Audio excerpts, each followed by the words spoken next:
And good morning, my beautiful America. Welcome back to the All American Book Club. We are live here in our beautiful nation's capital, shining city on a hill.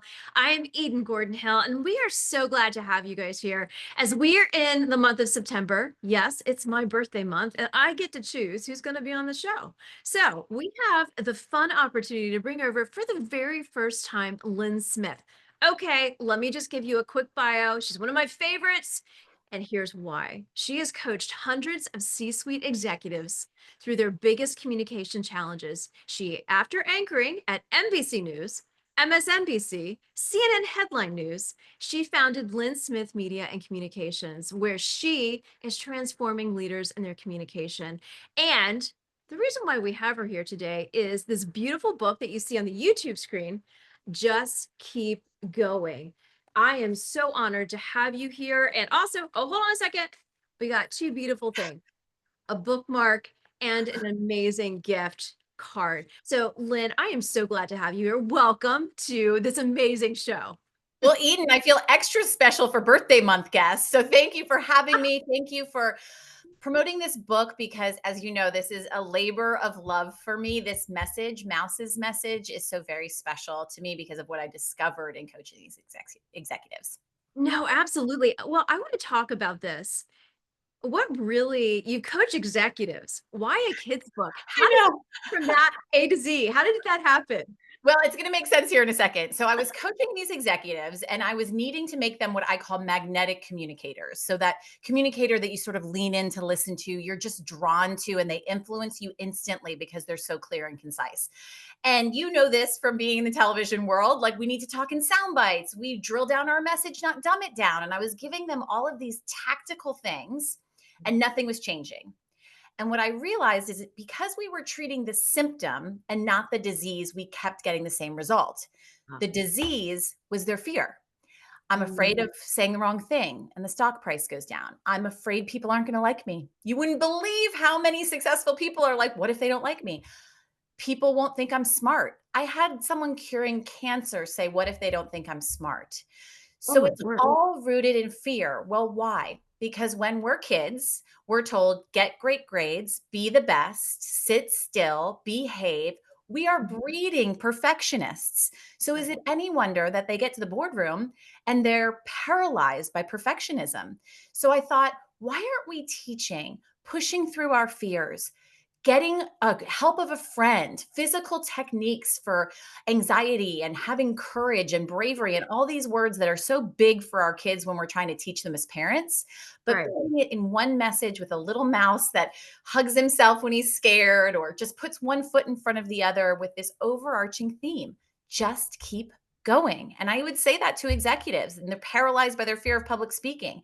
You still get up there. You just keep going because that's how you get on the other side of fear. You push. It's not about becoming fearless. It's about Mhm. doing it in spite of the fear. So that was the bridge I wanted to connect. How do we learn this in the classroom so that we're prepared once we get to the boardroom? So you're dealing with the boardroom, and I'm sitting here saying, all the CEOs I work with, I'm saying there, we need to get Lynn in their boardroom. And they listen, they're gonna be like, oh, great, here comes Eden, get ready. But my point in saying that is you are correct. That fear that they may not even recognize, and that fear comes from childhood. Totally. And And also, yeah, yeah, go ahead. no, no, but it's so true. It's like, were they the kid that was completely made fun of for their shoes? I was in third grade you remember when we had jellies and they were the coolest Oh my thing? gosh, I wish I could still wear jellies with the sparkles. Yes. The 90s and the 80s were the I best. thought I was the coolest thing walking into this Christian school, and then I got made fun of. Yeah. And, those kinds of things carry with you. And so now I just buy all the shoes in the world. I don't care, you know? So, but my point in saying that is, how do we overcome those fears? So how can we implement this in the next generation and the future generations of this beautiful book, and talking about hugging? It's okay to Mhm. hug. Talking about jumping up and down.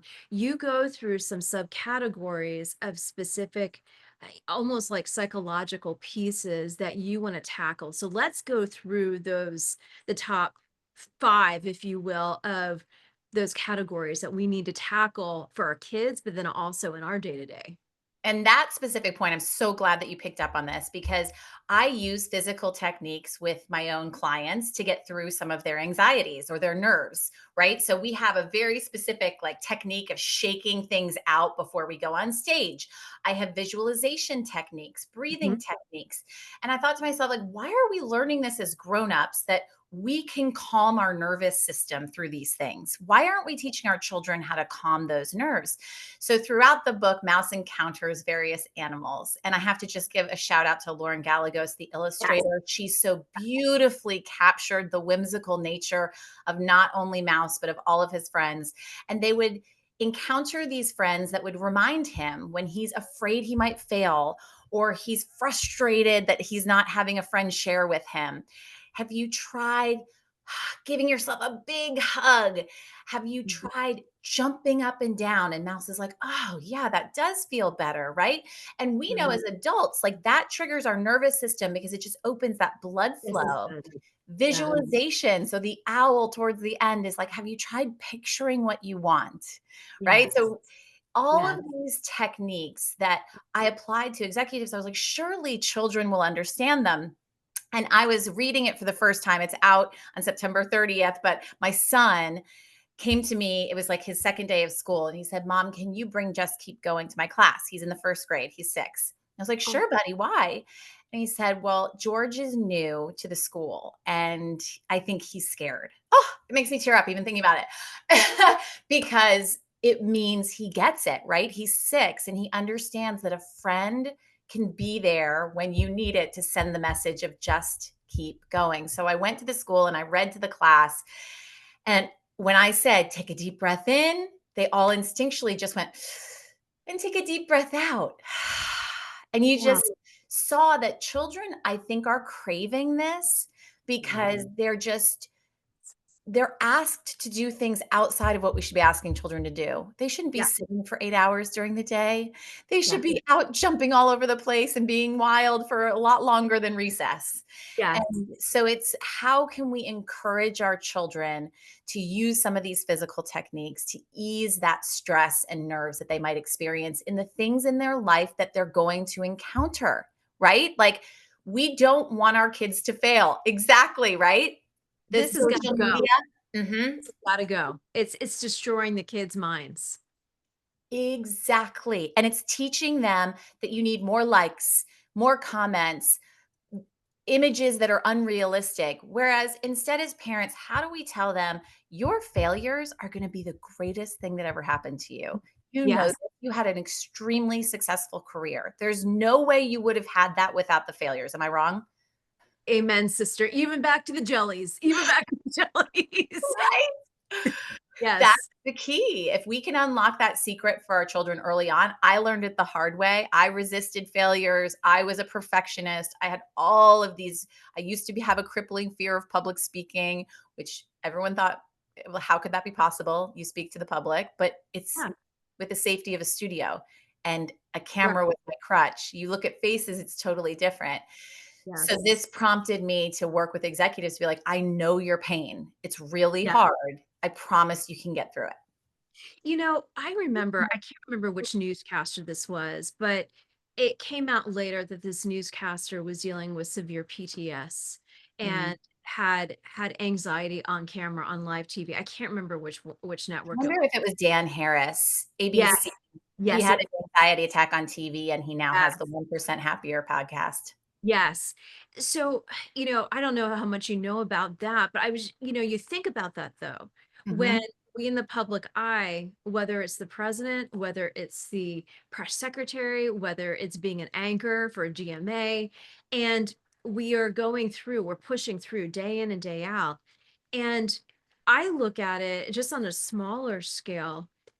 It's like you said, you feel safe behind the camera. You don't have to worry about everybody in front of you. But those anxiety and panic attacks, I have noticed having, like, for me personally, I'm going to be very transparent here. So, lived through 9/11, and when I'm in those surroundings, it sets it off. And I know my triggers. That's a good thing. And I love public speaking and I love being in front of a crowd. But there's another side to that. The other side is that anxiety and that panic that strikes, and it comes out of nowhere. So the question is really, it's heck, how do we combat those moments of, oh my gosh, I've got this, but why is this happening? And I know it happens to more people than they want to admit. So it happened to me in the middle of a keynote where I was exposed for my fear, because I usually can push through the shaky voice and the hands and a little bit. But in this particular one, my brain disconnected from my body. I couldn't think of anything that I was going to say. So then I panicked and my mouth turned to cotton, and I literally had to stop and say, I'm so sorry, I'm failing at this. Let's turn to Q&A. And in that moment, I could have either stopped public speaking altogether, or I could have just kept going, which I did. And I hired a keynote coach, and I developed the method that I now teach people to overcome what is happening. And I had to dig deeper into what is it that's going on neurologically. Yeah. Disclaimer, I am not a brain expert. I am not a psychologist, but I am a journalist that when I saw a trend, I wanted to research and figure out what's going on here. So our thoughts live in the back of our brain, and Right. that's our reticular activating system. And so if we're thinking, I'm going to fail, I'm going to fail, I'm going to fail, our minds are designed to look for the things that might be a failure, right? So we automatically are setting our environment up for those thoughts, right? Then it moves to the front of our brain where our decisions and actions happen. So if we're thinking, I'm going to screw this up, then our brain's like, alert, this is danger. You've heard of the Right. amygdala hijack, and cortisol shoots through your body. And that's what happened to me when my mouth turned to cotton. It's the Yep. physical Yep. reaction to our amygdala responding. And that's Mhm. also where our memories are stored. So you have your jellies. I have a 9-year-old version of that story where my teacher was going through the states on a map and asked, what's LA? And I raised my hand and I was like, Los Angeles. Yeah.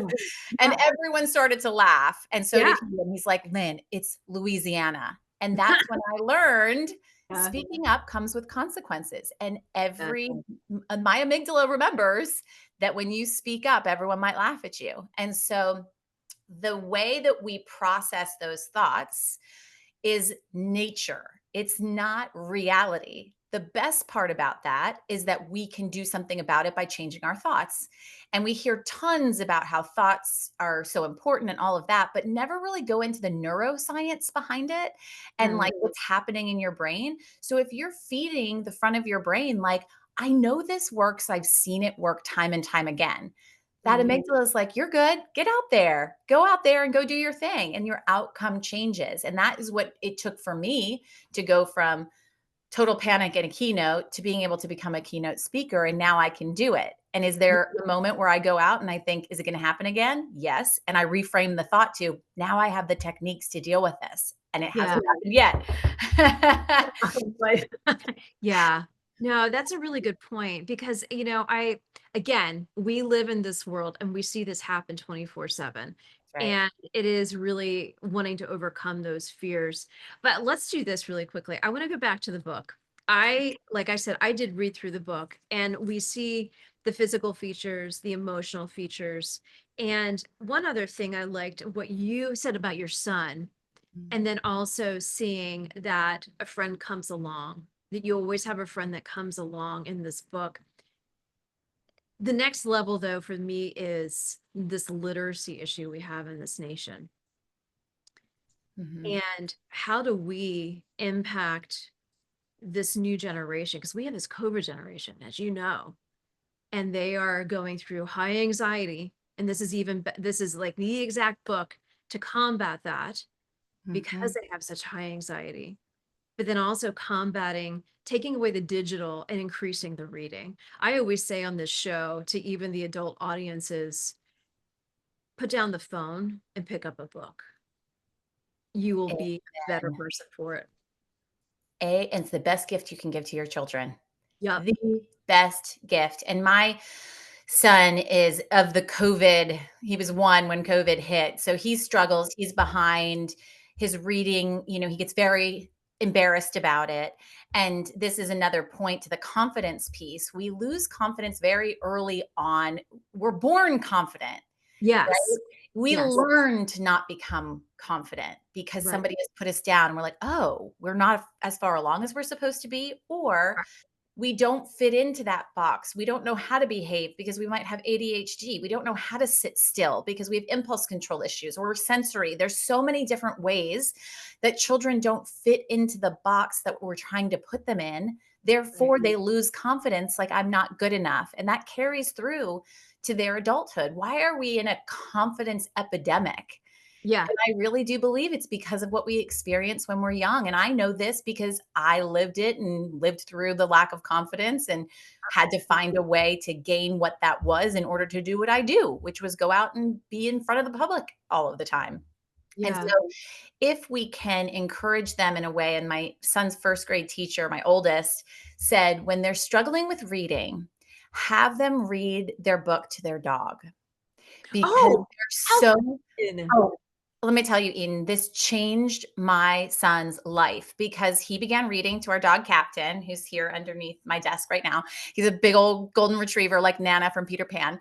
And we'd leave him alone, we'd close the door, and I would listen in, and he would confidently read. Why? Because our animals have no judgments of us.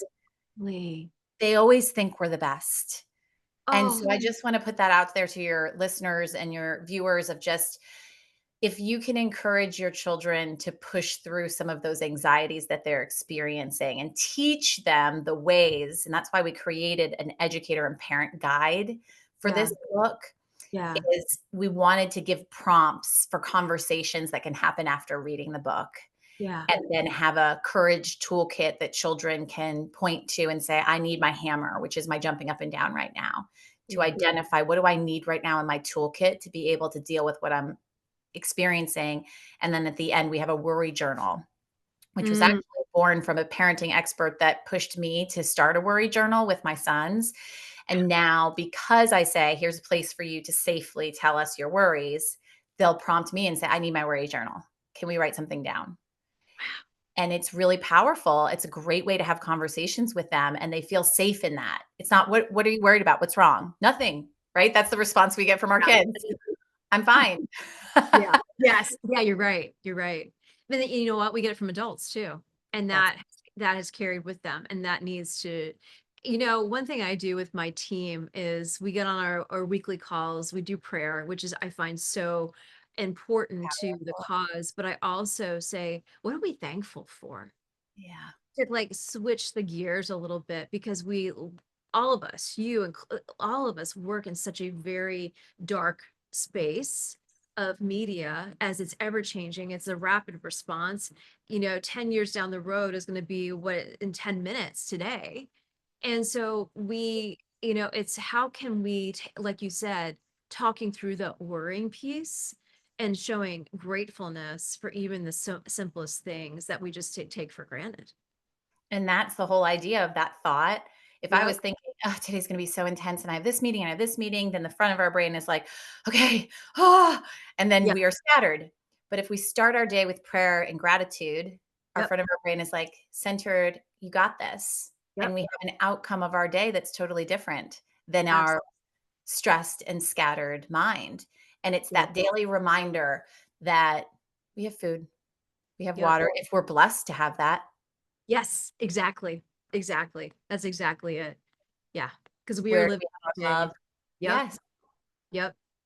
So, one final thought before we wrap, because we are just about out of time. So, I want to tell the audience where they can start getting involved with you. Obviously, Instagram, because that's how you and I met.